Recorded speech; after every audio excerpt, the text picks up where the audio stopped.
আজকে আমি এসেছি বাংলা সাহিত্যের প্রথম মহিলা কবি চন্দ্রাবতীর বাড়িতে। সম্পূর্ণ ভিডিও দেখতে হলে আমার সঙ্গেই থাকুন। বাংলা সাহিত্যের প্রথম নারী কবি চন্দ্রাবতী। নারীর চোখ দিয়ে রামায়ণ রচনা করে তিনি সৃষ্টি করেছিলেন এক অনন্য সাহিত্য ইতিহাস।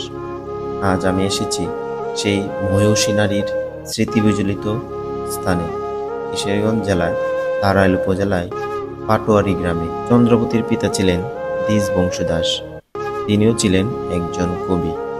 এই পিতার সহচর্চায় কাব্যের প্রতি আকর্ষণ জন্মে চন্দ্রাবতীর মনে, কিন্তু তার জীবনটা কেবল কবিতার মতো নয়, ছিল অনেক দুঃখের, অনেক বিরহে। বাংলা সাহিত্যের চন্দ্রাবতী এক বিস্ময়কর নাম। তিনি শুধু একজন কবি নন, ছিলেন এক সাহসী নারী, যিনি নারীর দৃষ্টিকোণ থেকে রামায়ণ রচনা করে সাহিত্যের নতুন ধারা এনেছিলেন। তার জীবন, প্রেম, ব্যথা এবং সাহিত্যের প্রতিটি স্তরেই রয়েছিল ব্যতিক্রমী ছাপ। চন্দ্রাবতীর সবচেয়ে বিখ্যাত কাজ চন্দ্রাবতী রামায়ণ। এই রামায়ণ রচনায় রাম নয়, বরং সীতা এবং অন্যান্য নারীর দুঃখ দুর্দশা, আত্মত্যাগ উঠে এসেছে।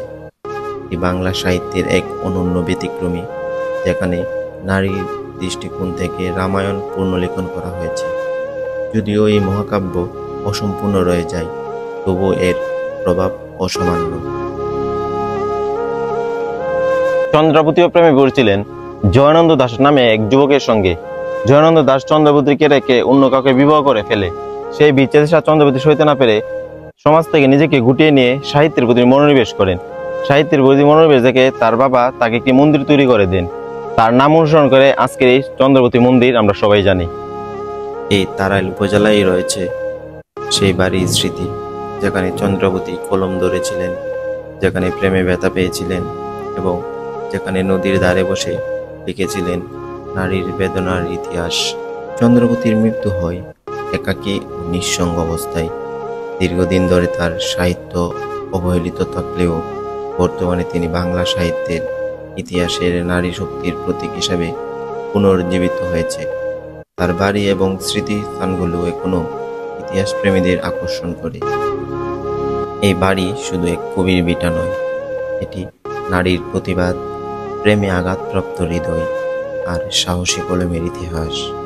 এখানে এলে শুধু চোখ নয়, মনও ভিজে যায়। এক সন্ধ্যায় জয়চন্দ্র এবং চন্দ্রাবতীর বিচ্ছেদ হয়েছিল। অপর সন্ধ্যায় সেই বিচ্ছেদ মুছে গিয়ে মিলন হবে দুজনার। এই আশায় জয়চন্দ্র রওনা দিলেন চন্দ্রাবতীর বাড়ির দিকে। গন্তব্যে পৌঁছতেই সূর্য অস্ত হয়ে যায়। তখন শিব মন্দিরের ভিতর পূজা দিতে ব্যস্ত হয়ে যায় চন্দ্রাবতী।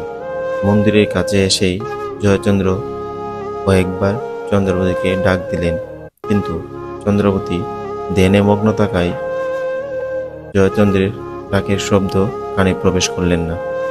ব্যর্থপ্রেমিক জয়চন্দ্র তখন লাল বর্ণের সন্ধ্যা মালতী ফুল নিয়ে মন্দিরের কাছে চার চবকের একটি কবিতা লিখে চিরবিদায় জানিয়ে সেখান থেকে চলে যায়। শৈশবকালের সঙ্গী তুমি, যৌবনকালের সাথী, অপরাধ ক্ষমা করো তুমি চন্দ্রাবতী। পাপিষ্ট জানিয়া মরে না হইলে সম্মত, বিদায় মাগি চন্দ্রাবতী জনমের মতো। চন্দ্রাবতী শুধু অতীতের কবি নন, আজও তার নাম জড়ে আছে এই গ্রামের ভবিষ্যতের সঙ্গে। চন্দ্রাবতী সরকারি প্রাথমিক উচ্চ বিদ্যালয়। চন্দ্রাবতীকে মনে রাখলে শুধু একজন কবিকে নয়, একজন সাহসী নারীকেও আমরা মনে রাখতে পারি। সেই সাথে শেষ করলাম আজকের এই ভিডিও। সবাই আমার জন্য দোয়া করবেন। আসসালামু আলাইকুম।